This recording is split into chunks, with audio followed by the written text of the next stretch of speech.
Section 5, we're looking at systems of inequalities. Okay, systems of equations you've done before. You've done these before too, it's just been a while. Systems of equations is when you have multiple lines crossing at some value. Okay, typically just two lines, where do they intersect each other? Systems of inequalities, though, the problem is you don't just have one solution. For systems of inequalities, it'll look something like this. If you have these two statements, then any ordered pair that fulfills these two requirements will work for it. The problem is it's not just going to be single points. It's going to be a region. So this is where you have to shade. Okay? So when you're doing this, the trick is to graph them and then look at which values will make it a true statement, which values will make it a false statement. The nice thing is it's going to usually generate a line, and you're just looking for which side of the line you shade on. But since you're doing a system, it's not just one of those, it's multiple, and you need to figure out what their combined region is. Okay? So let's look at this. I'm going to skip a couple of the very easy examples here that aren't really necessary and jump into one of the more complex ones. So, I want to sketch this graph and then label the vertices of the solutions of the systems of inequalities. So first off, I'm going to graph it. Well, what's the easiest one to graph up there? Well, y is less than or equal to 2. What's that going to look like? It will be horizontal. I've seen both vertical and horizontal. Which one is it? Horizontal. Because y is equal to 2 would be up 2. Actually, let me graph this a little bigger. So up 2. And it's solid or dashed line? Solid. So that, pretend that's actually horizontal. And then from that line, am I going to shade up or down? Down. Now, do I actually want to shade right now? No, it makes it too messy to look at. So I'm just going to put a couple of arrows indicating which way you would shade. Okay? Now, how would I graph x plus y is equal to, is equal to 1?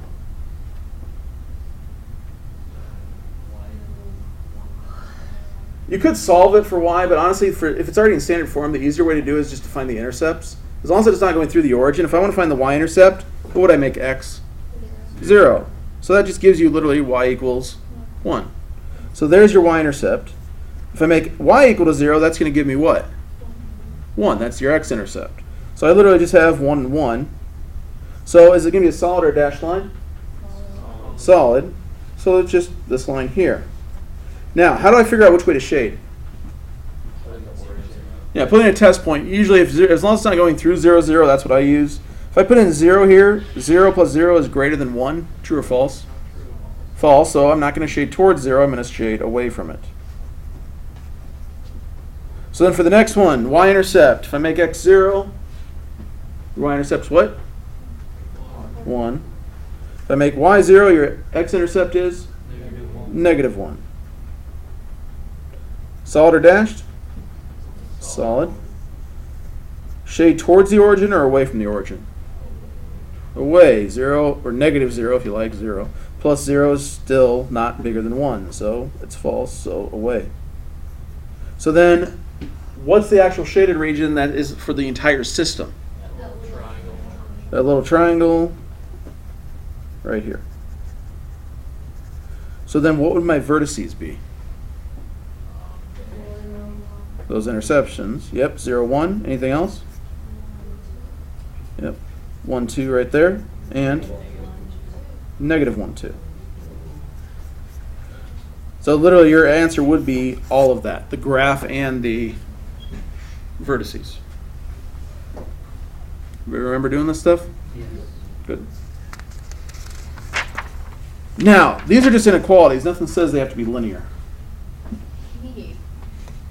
So you may have quadratics in here as well. So this one's not asking for vertices. It just wants you to graph them.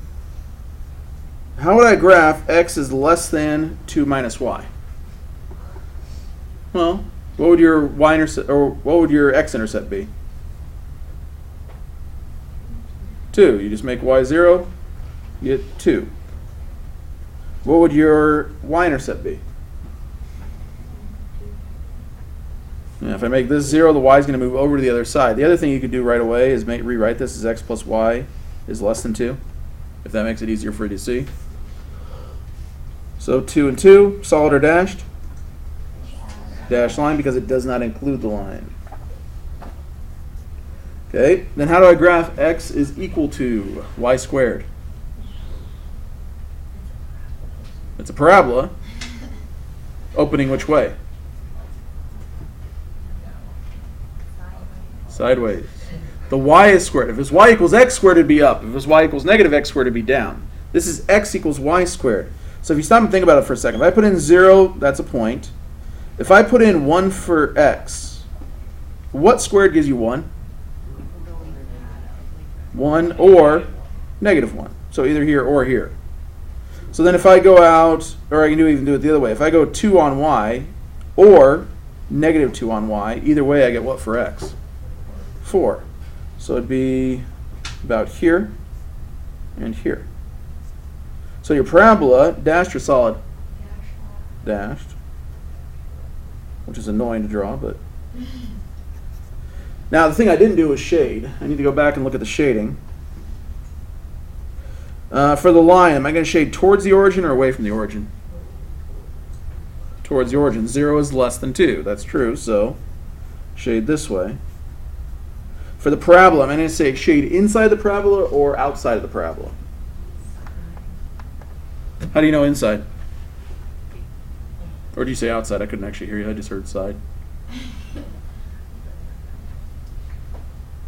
Well, pick a test point. Could I use the origin? No, it's on the line. So pick another one. 1, 0. 1, 0.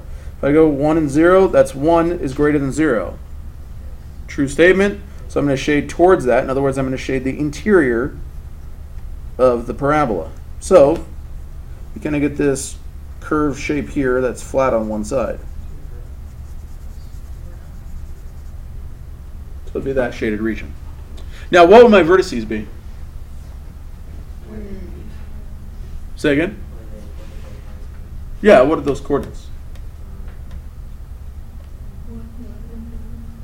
And?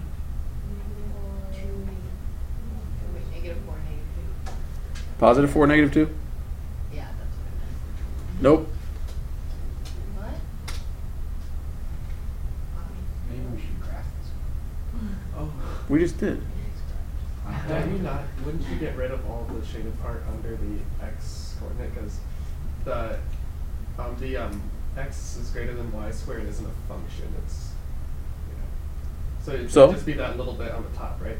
No. Oh. And it's also Okay. not though. It'd be like. Thing is, you could actually graph this. It doesn't say it has to be a function. Okay. You can't do it on the calculator because it's not written as a function, but you can graph that curve. It's a true curve, it's just not a function. The thing is, the lines are dashed, right? What ramifications does that have? Now, there are no vertices because this thing gets infinitesimally close to it but does not actually hit that vertex. So your solution is just the shaded region. There's no point that's like a maximum or a minimum possible value because those are dashed lines. Yeah. What if we were dashed? Then it still wouldn't work because that dashed one will still never intersect the other one. It'll get really, really close, but it won't quite reach it. Does that make sense? So is our answer just the... Well, it also doesn't ask for vertices, and that's why it doesn't. It wouldn't in this case, but yeah. You'd say something like it doesn't have any if it did, but honestly, they're only going to ask that if it's or equal to. Okay. Yeah, let's skip that. Real quick, just to look at this. Why does this one have no solutions? Because they're opposites. Well, it's not so much opposite. They're what type of lines to each other? They're both parallel. So you have two parallel lines, both with a slope of 2, one with a y-intercept of 3, one with a y-intercept of negative 1. Which way you're shading? Yeah, both of them shade away from center. So because of that, you're never going to have anything for a solution on that one. Okay. What about this one?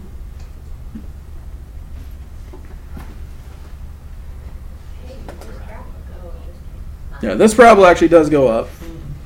Solid or dashed?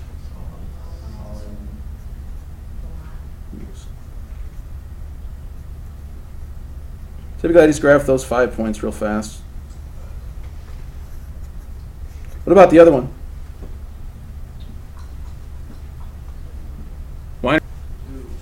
Slope? 1. So down 1, left 1. Up 1, right 1. Solid or dashed? Dashed. Am I shading inside the parabola or outside the parabola?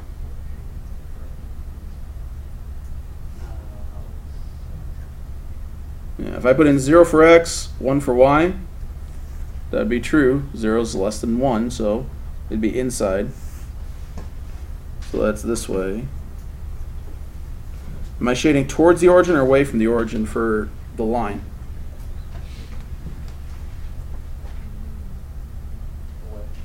Away. 0 is greater than 2 is a false statement, so I'm going to shade away from the origin. So, where's the combined shaded region?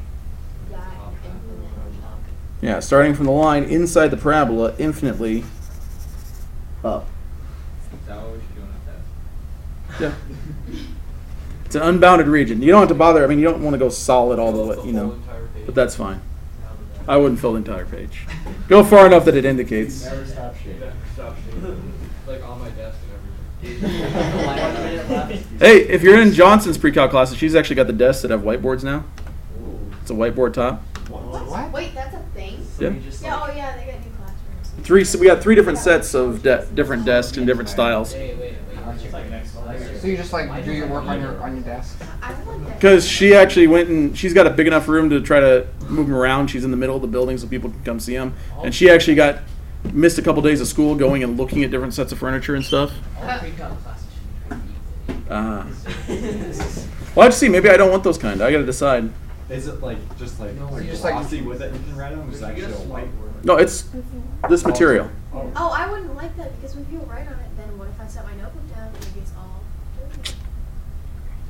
Erase it. Better bring something to erase it with. Okay, couple applications of these. We've talked about equilibrium point before, where consumer surplus meets consumer or producer surplus, but that's actually a little more general than that. Because the thing is, you actually end up with regions that represent these two circumstances. Producer surplus means you made enough that it's not actually getting bought that quickly. Consumer surplus is the amount left over here.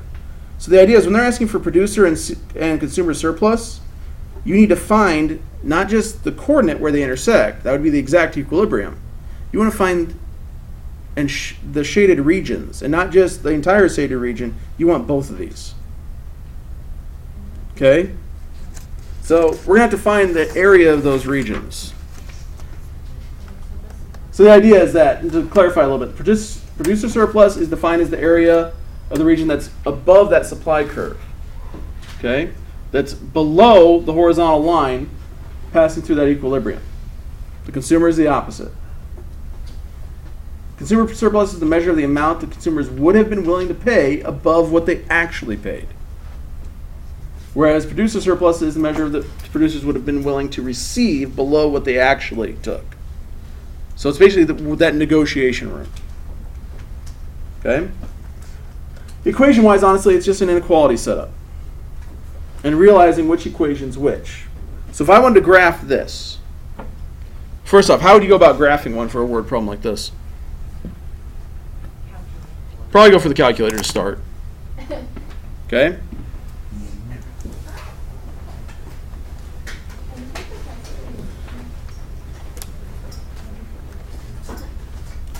Now I just put in both equations. Now which equation up there would be the producer? The 81 minus. Oh, wait.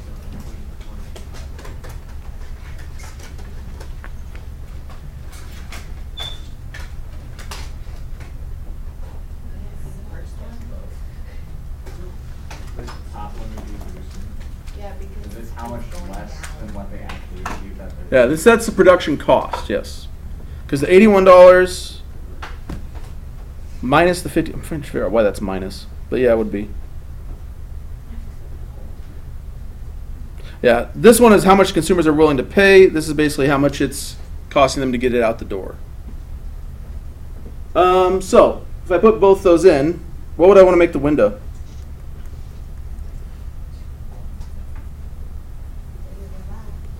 Well, bigger than that, yes.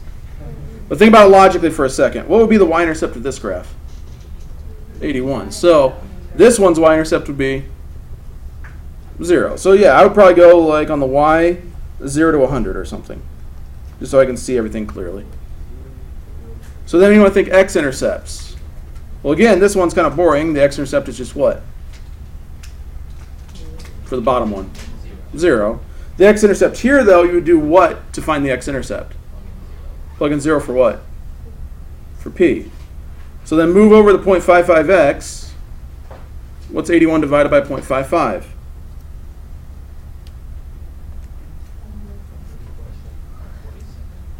Say again? About 147. So call it 150. Okay, that's going to give me a good window just to start off with. Or that's all the window I actually need for this. So once I have that, okay, just a rough sketch of it. Where's that equilibrium line? Yeah, right where they intersect, and then not down, horizontal back to the x-axis. Okay, that's where they're at that point of equilibrium.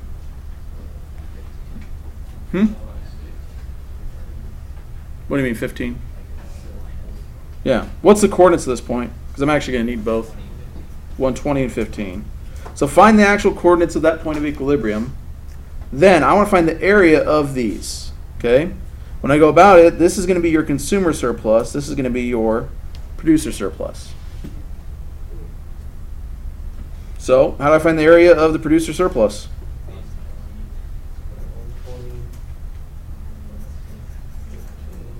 Times 15. Because the idea is if this is 120, this line is 120 long, this line is 15 up. What do you get when you take half of 120 times 15?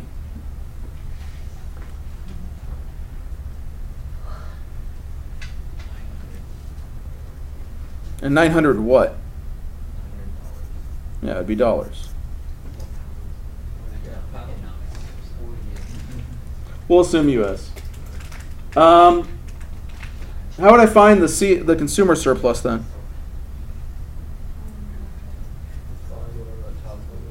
Yeah, well, how tall would this be?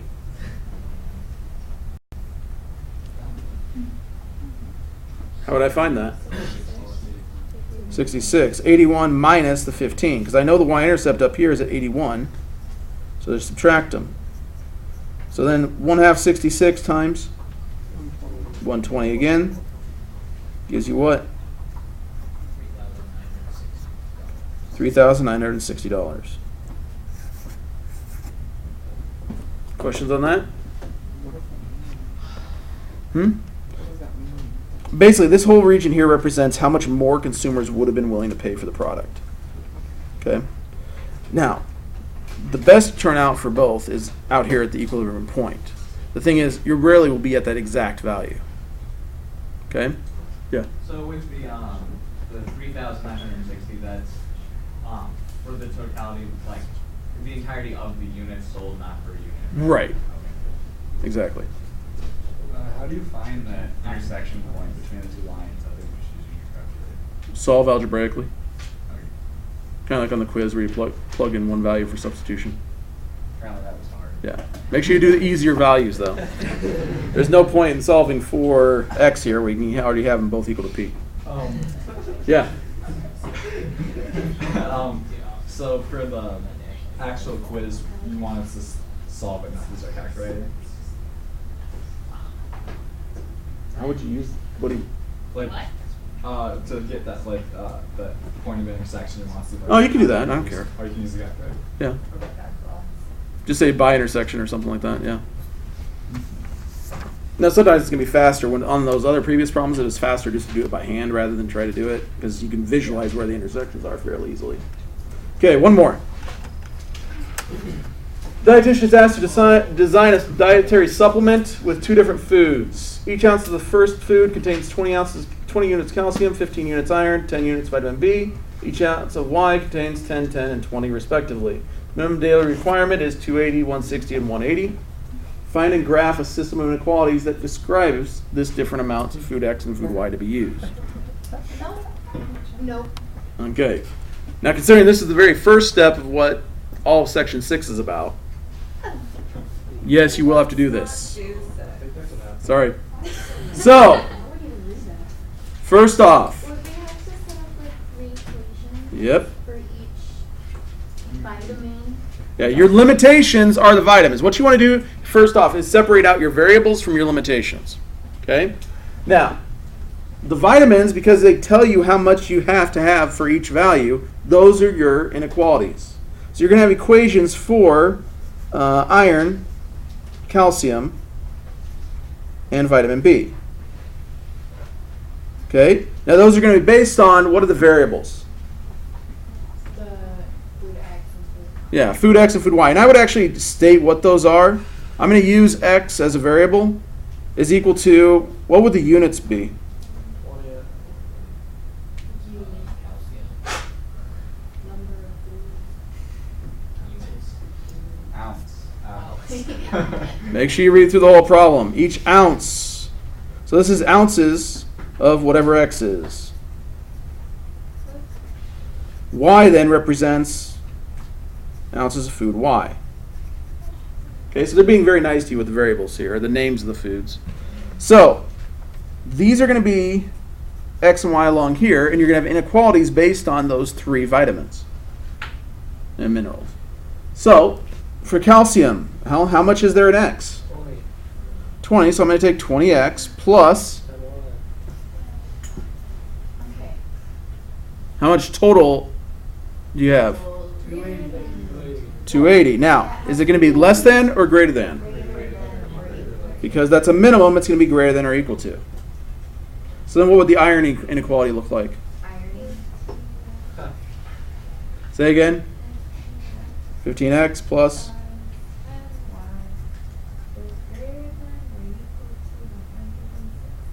160. Lastly, for vitamin B,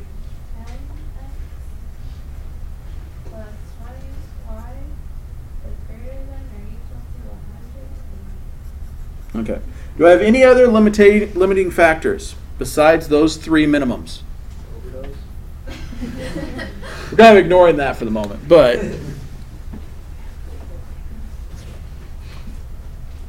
are there any other blatantly limiting factors? Just looking at X and Y, are there any limiting factors there? I can be negative, right? Can't be what? Hmm? Can't be negative. Can't be negative. Can't be negative ounce. You can have 0 ounces, but you can't have a negative amount of ounces.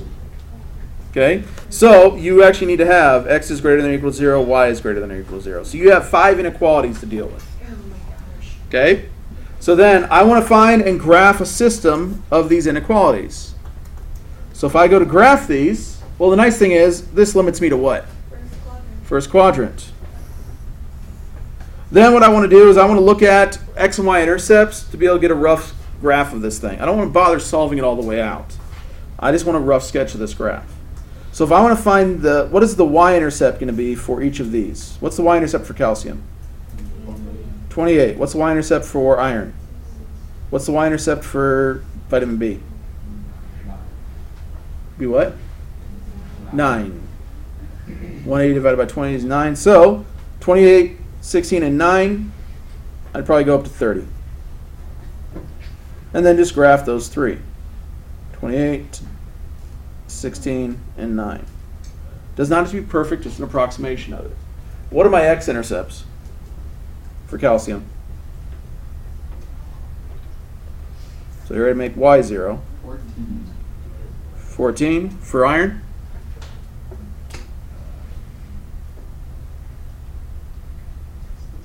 Doesn't have to be perfect, guys. We're rough sketching this. Approximately what?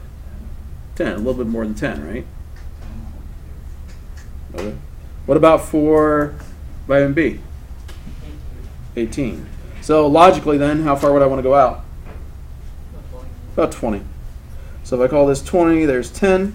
So I have 18 for vitamin B. I have a little bit more than 10 for iron. And for calcium, we have what? 14. So about there. So then I'm going to take the 2 calcium points, which were 14 and what? And the top rating. The top one, 28. Solid or dashed?